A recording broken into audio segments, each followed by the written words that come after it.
A long time ago, in the sunlit hills and valleys of Canaan, there lived a young man named Joseph. And let me tell you, Joseph wasn't just any ordinary boy. He was his father Jacob's favorite son. Now imagine being one of 12 brothers and being the favorite. How do you think that made his brothers feel? I'll give you a hint. It wasn't good. They were mad, furious. Their jealousy burned like fire. But there was something else that fanned those flames. One day, Jacob did something that set their jealousy on fire. He gave Joseph a coat, but not just any coat. Oh no, this was a magnificent coat with vibrant colors that shone in the sun like a rainbow. It had reds, blues, yellows, greens, you name it. This coat was beautiful, and every time Joseph wore it, it was like a big flashing sign saying, "I'm the favorite." Now Joseph wasn't just known for his coat. He dreams, yes, dreams. Strange, powerful dreams that felt as real as the morning sun. And one day, Joseph, who couldn't keep anything to himself, decided to share one of these dreams with his brothers. Are you ready for this? Joseph said to his brothers, "Listen to this. I dreamed we were out in the field, tying up bundles of grain. Suddenly, my bundle stood upright, and all your bundles gathered around and bowed to mine." Bowed down to his bundle. The brothers angrily asked themselves, can you imagine the looks on his brothers' faces? Bow down to him? They were furious.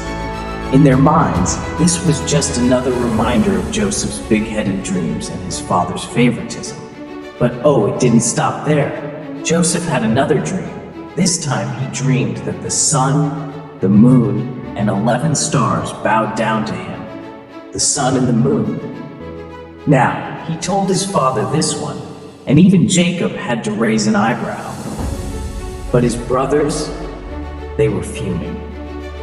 Enough of this dreamer, they thought, and one day they decided it was time to teach him a lesson he'd never forget. One day, Joseph's brothers were out in the fields, far from home, tending to the flocks. Jacob sent Joseph to check on them, and as he approached, his brothers saw him coming from afar. They saw the glint of his colorful coat in the distance, and right then and there, they came up with a wicked plan. And one of his brothers said, "Here comes that dreamer. Let's get rid of him once and for all."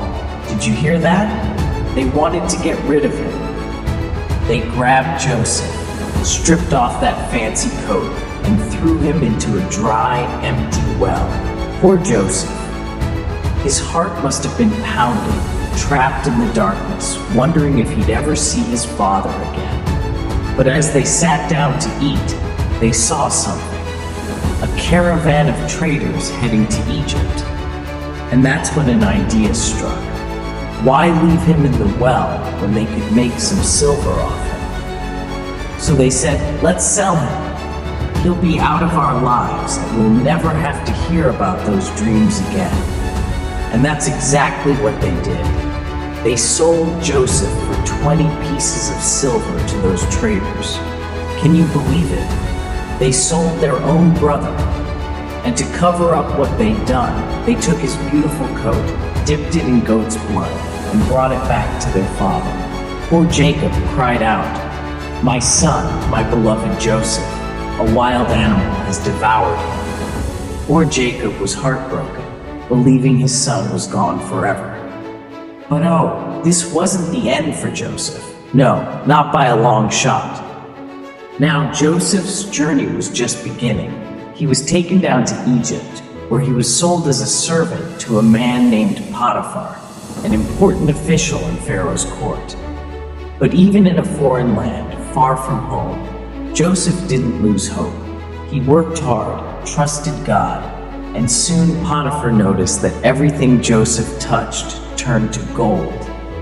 Potiphar said to Joseph, "I see you're a man of integrity. I'll put you in charge of my whole household." Yes, Joseph was now in charge, respected and trusted. But just when things were looking up, trouble struck again. Potiphar's wife took an interest in Joseph, but when he refused her advances, she was furious and accused him of something he didn't do. And just like that, poor Joseph was thrown into prison. Now here's where the story takes a twist. Even in prison, Joseph was so wise, so trustworthy, that the prison guards soon put him in charge of the other prisoners. And one day, two of Pharaoh's servants, who were also prisoners, came to him with dreams they couldn't understand. Joseph, with God's help, interpreted them, and soon Pharaoh himself heard about Joseph's gift. Pharaoh ordered to his guards, "Bring me this Joseph. No one else can explain my dream." Imagine that. Joseph, the boy from Canaan, now standing before Pharaoh, the ruler of all Egypt. Pharaoh told Joseph his dream, and with God's help, Joseph explained it. Egypt would have 7 years of plenty, followed by 7 years of terrible famine. Pharaoh was amazed and said unto Joseph, "Joseph, you are wise. I'll make you governor over all of Egypt. You will save us from this famine." Can you believe it? From prisoner to governor, all in one day.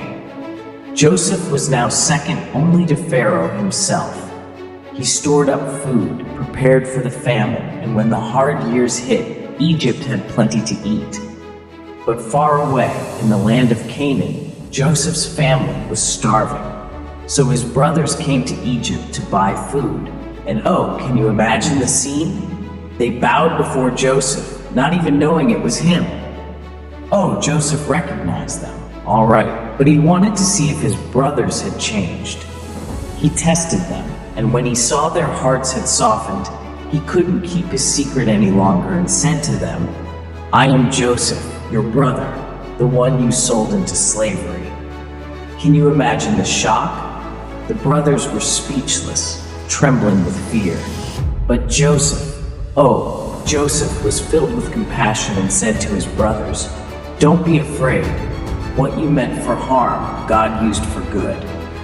He sent me here to save lives. I forgive you." Yes, instead of revenge, Joseph chose forgiveness. He brought his father Jacob and his entire family to Egypt, and they were reunited in joy and peace.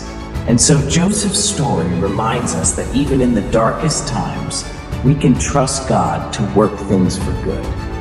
So, what do we learn from Joseph? That even when others may hurt us, we can choose to forgive. We learn to trust in God's plan, knowing He can turn any situation into a blessing. Remember, Joseph's story isn't just about dreams or forgiveness. It's about faith, hope, and the amazing things God can do.